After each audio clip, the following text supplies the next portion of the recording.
नमस्कार दोस्तों, मैं के गुप्ता अपने YouTube चैनल पे आप सभी व्यूअर्स का हार्दिक स्वागत करता हूँ।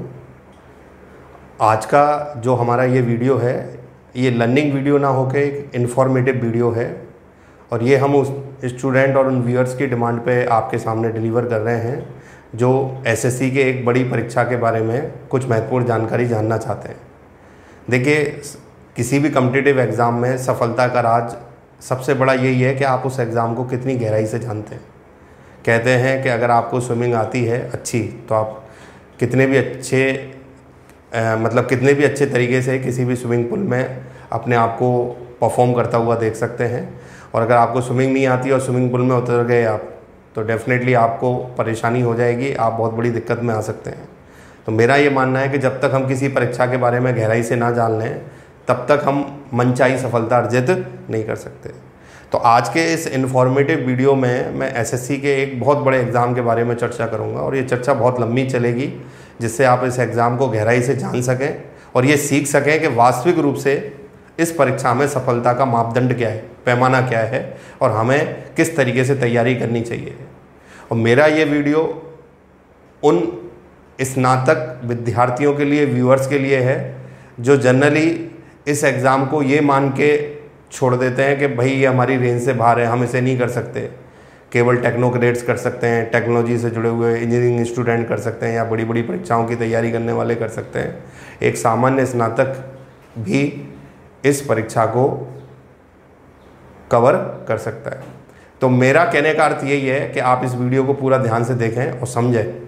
ये वीडियो आपको डेफिनेटली इतनी मदद करेगा कि आपको इस एग्ज़ाम के बारे में एक निश्चित रूप से गहराई की जानकारी प्रदान करेगा और इस जानकारी को समझने के बाद आप भी अपने आप को तैयार कर सकेंगे कि हमें एसएससी के लिए किस तरीके से प्रिपरेशन करनी चाहिए। देखिए, सबसे पहले तो हम बात करें एसएससी की। स्टाफ सिलेक्शन कमीशन, कर्मचारी चयन आयोग, केंद्रीय सरकार के अंतर्गत कार्य करने वाली एक रिक्रूटमेंट एजेंसी है जो लगभग हर साल ग्रुप बी और सी ग्रेड की जो पोस्ट होती हैं केंद्र सरकार के कार्यालयों के अंदर, उन पे वो भर्ती परीक्षाएं आयोजित करती है और ये भर्ती परीक्षाएं सालों से आयोजित हो रही हैं। इस समय एसएससी के अंदर एक बहुत बड़ा एग्ज़ाम कंडक्ट होता है हर साल और वो है SSC CGL exam, combined graduate level exam, जिसमें लाखों युवा अपना भविष्य देखते हैं और इस परीक्षा में बैठते हैं, पर सफलता बहुत कम विद्यार्थियों को, बहुत कम युवाओं को मिलती है। इसके पीछे कारण क्या है? क्योंकि इस परीक्षा में बहुत ही स्ट्रगल है, बहुत ही मेहनत की ज़रूरत है और एक स्ट्रेटेजी की ज़रूरत है। सबसे महत्वपूर्ण पॉइंट है स्ट्रेटेजी, जिस पर हम चर्चा करेंगे बाद में। तो इस एग्ज़ाम के बारे में मैं थोड़ी सी जानकारी आपको देना चाहूँगा। थोड़ा सा इतिहास जानना आपके लिए इसका ज़रूरी है, जिससे आप ये सोच सकें कि आज हम इस परीक्षा के कौन से दौर में हैं। देखिए, मेरा एसएससी से या एसएससी की परीक्षाओं से जो जुड़ाव है वो 2 से ढाई दशक का है। कभी 23-24 साल हो गए मेरे इन परीक्षाओं को देखते हुए। एक लंबा अनुभव रहा है। इसके साथ साथ मैं अपनी क्लासेस में अंग्रेजी पढ़ाने के साथ साथ सीजीएल, सीपीओ, ये जो एग्ज़ाम हैं इनमें इंटरव्यू की क्लासेस जो होती हैं वो क्लासेस भी मैंने ली हैं।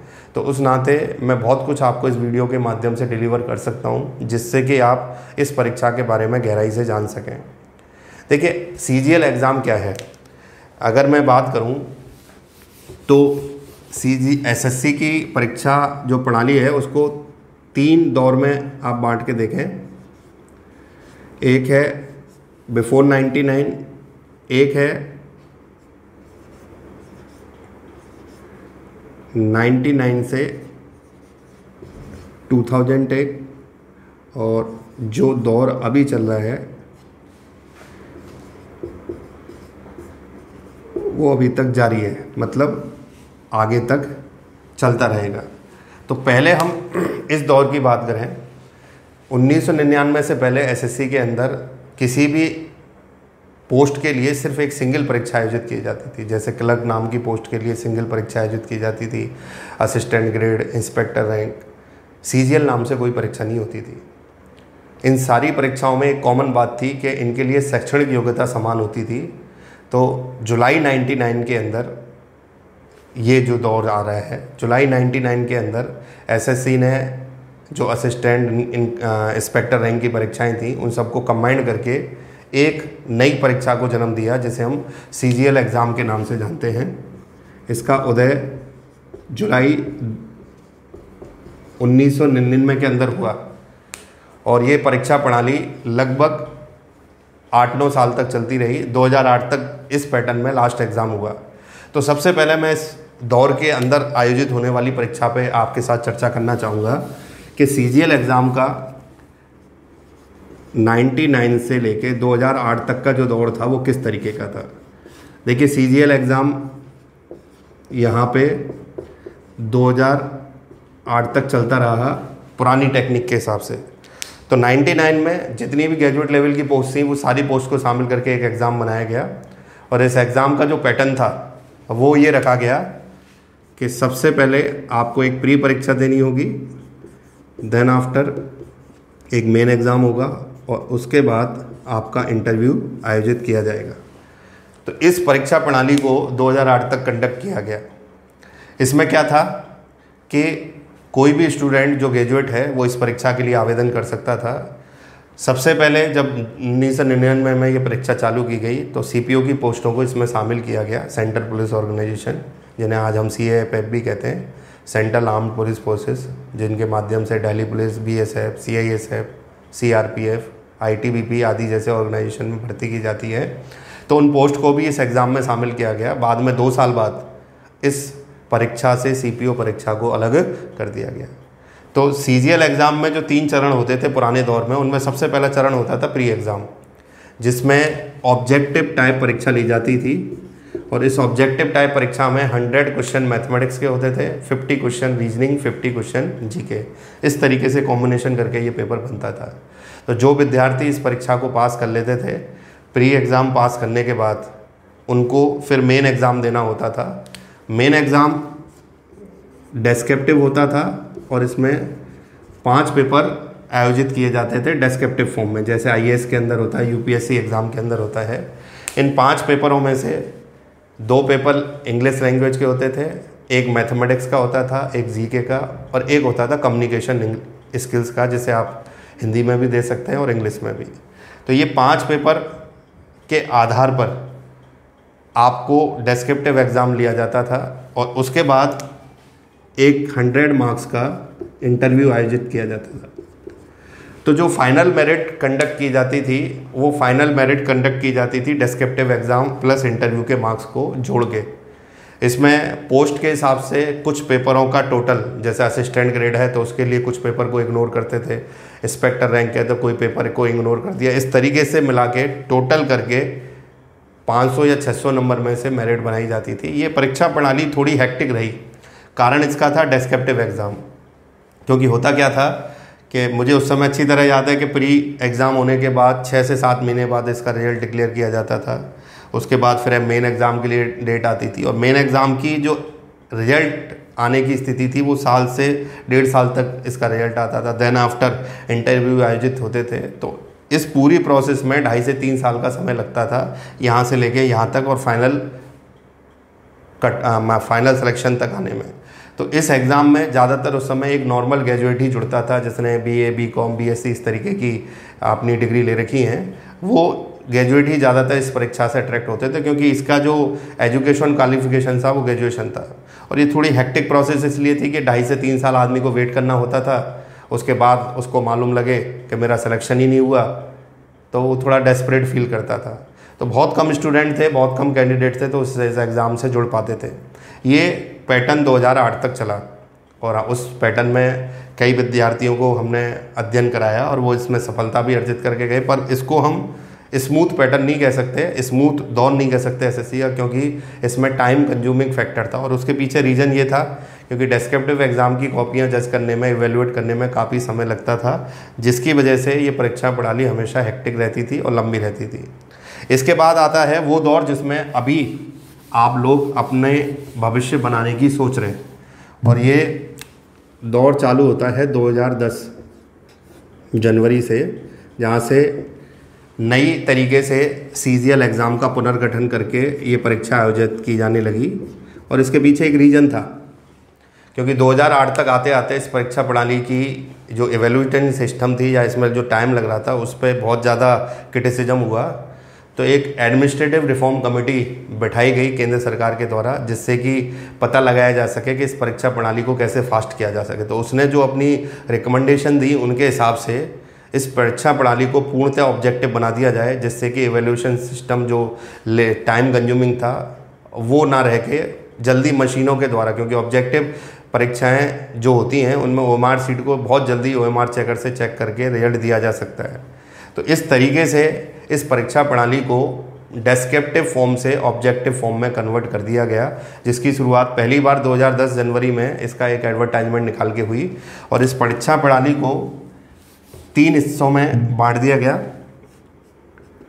टीयर फर्स्ट, जिसे आज भी हम प्री एग्ज़ाम कहते हैं, फिर इसके बाद आता है टीयर सेकंड, जिसे हम अपनी भाषा में मेन एग्ज़ाम कहते हैं, और थर्ड आता है इंटरव्यू। और अगर अभी के समय की बात करें तो डेस्क्रिप्टिव एग्ज़ाम जो आजकल लिया जा रहा है। तो टीयर फर्स्ट में जो एक पेपर होता है 200 मार्क्स का, जब शुरुआत हुई इस परीक्षा की, जब ये ऑफलाइन होता था 2010 से 2015 तक 6 साल, तो 50, 50, 50 और 50 ये मैथ, रीजनिंग, इंग्लिश और जीके, इस तरीके से एक कॉम्बिनेशन बना के पेपर होता था 200 नंबर का। और इस 200 नंबर के पेपर में आप इस परीक्षा को देने के बाद अगर कट ऑफ पास कर लेते थे तो फिर आपको टीयर 2 सेकंड यानी मेन एग्ज़ाम देने का मौका मिलता था। इसमें सबसे बड़ी चीज़ जो थी, जब ये परीक्षा नए फॉर्म में आई तो पहले प्री एग्ज़ाम के मार्क्स को वेटेज नहीं दिया जाता था, पर अब ये मार्क्स कैरी ओवर होने लगे, यानी ये फाइनल मेरिट के लिए कंसीडर किए जाने लगे। पहले प्री एग्ज़ाम केवल उन कैंडिडेट को सेलेक्ट करने के लिए होता था जो मेन एग्ज़ाम दे सकें, बट यहाँ पे सिलेक्शन के लिए भी काम आता था और कैरी ओवर यानी आगे मार्क्स इसके जुड़ते थे। इसलिए जो यहाँ पे अच्छा करता था उसको एंड तक इसका फ़ायदा मिलता था। इसके बाद मेन एग्ज़ाम 400 मार्क्स का, इसमें इस तरीके से लिया जाने लगा कि मैथ का एक पेपर होता था 200 क्वेश्चन 200 मार्क्स का, और दूसरा होता था इंग्लिश का, ये भी है 200 मार्क्स का, तो इसके टोटल होते थे 400। और उसके बाद 100 नंबर का इंटरव्यू लिया जाता था। तो टोटल जो आपका कट ऑफ बनता था वो 700 में से बनता था। ये 2015 तक की प्रणाली है। 2016 से जब इंटरव्यू बंद हुए तो इंटरव्यू की जगह डेस्क्रिप्टिव एग्ज़ाम, एक स्किल्स, आपकी राइटिंग स्किल जानने के लिए एक पेपर बना दिया गया, जिसे डेस्क्रिप्टिव एग्ज़ाम कहा गया। उस तरीके से आपका मार्क्स हो गया 700। तो 200 यहाँ से, 400 यहाँ से और 100, टोटल 700 में से अब मेरिट बनाई जाती है। अभी 2019 की परीक्षा प्रणाली पाइपलाइन में है एसएससी के अंदर। 2020 के लिए एडवर्टाइजमेंट निकलना था, अब वो कब होगा ये निश्चित तौर पे आगे चल के पता चलेगा। कई युवा जो आगे वाले दौर को देख रहे हैं कि आगे हमें इस परीक्षा को देना है, उनके लिए अब ये जो मैं जानकारी दे रहा हूँ वो बहुत महत्वपूर्ण है। 700 नंबर में से फाइनल मेरिट बन के जिस हिसाब से आपके नंबर आते हैं उस हिसाब से आपकी चॉइस को देखते हुए पोस्ट का आवंटन किया जाता है। इसमें कुछ पोस्ट ऐसी हैं जिनके लिए बहुत मारामारी होती है, जैसे इनकम टैक्स इंस्पेक्टर है, प्रिवेंटिव ऑफिसर है, एनफोर्समेंट ऑफिसर है, एग्जामिनर है, सेंट्रल एक्साइज इंस्पेक्टर है। तो उनके लिए कट ऑफ थोड़ा सा हाई रहता है और ये कट ऑफ का दायरा बड़ा है। अगर 2010 से देखें 2012-13 तक तो ये कट ऑफ थोड़ा सा साइडली कम रहता था। उसके बाद धीरे धीरे ये कट ऑफ बढ़ता चला गया। रीज़न, कई बच्चे ये कहते हैं कि हर साल एसएससी का कट ऑफ बहुत ज़्यादा एक्सेप्शनली बहुत ज़्यादा बढ़ रहा है। रीज़न क्या है? रीज़न बहुत सिंपल है, क्योंकि 2010 से पहले वो ही स्टूडेंट इससे अटैच होते थे जो एक कॉमन ग्रेजुएट की परिभाषा में आता है, जिन्होंने बीए, बीकॉम या बीएससी किया है। पर 2010 के बाद जब ये ऑब्जेक्टिव टाइप हो गया और इसमें जीके वगैरह का वेटेज थोड़ा सा कम हो गया, तो इंजीनियरिंग बैकग्राउंड, बाकी अन्य कई प्रोफेशनल डिग्रियों से जुड़े हुए लोग मैंने खुद पढ़ाए हैं, इवन जिन्होंने एमबीबीएस, बीडीएस, बी फार्मा, ऐसी एमसीए इस तरीके की डिग्री कर रखी हैं, वो भी इस क्षेत्र में आ गए। कई वो लोग जो मल्टीनेशनल कंपनियों में काम कर रहे थे, जिन्होंने टेक्निकल डिग्री ले रखी थी, वो भी इस क्षेत्र में आ गए। कई स्टूडेंट ऐसे जो कैट मैट ऐसी जैसी परीक्षाओं की तैयारी कर रहे थे, वो वहाँ सक्सेस नहीं मिली, वो यहाँ स्विच ओवर कर गए। तो ऐसे में नॉर्मल ग्रेजुएट के लिए ये जटिल हो गया कि उनसे कम्पीट करना, क्योंकि उनका नॉलेज लेवल थोड़ा सा बड़ा होता है। और कट ऑफ बढ़ने का रीज़न ही ये है क्योंकि इसमें हाई क्वालिटी वाले स्टूडेंट एंटर कर गए और ये सिलसिला अभी तक चल रहा है। आज तो सामान्य के युवा ये मान के बैठा है कि जनरली इस परीक्षा में हमें सफलता नहीं मिलेगी। क्यों? क्योंकि इसमें ज़्यादातर वो स्टूडेंट सफल हो जाते हैं जो टेक्निकल बैकग्राउंड से आए हैं या कोई प्रोफेशनल डिग्री लेके आए। तो अभी मैंने इस परीक्षा की प्रणाली के बारे में बताया कि किस तरीके से परीक्षा आयोजित होती है। अब एक सामान्य युवा भी, सामान्य स्नातक जो ये सोचता है कि मैं ये परीक्षा दे पाऊँगा या नहीं दे पाऊँगा, उसके लिए कैसे संभव है कि वो ये परीक्षा पास कर ले।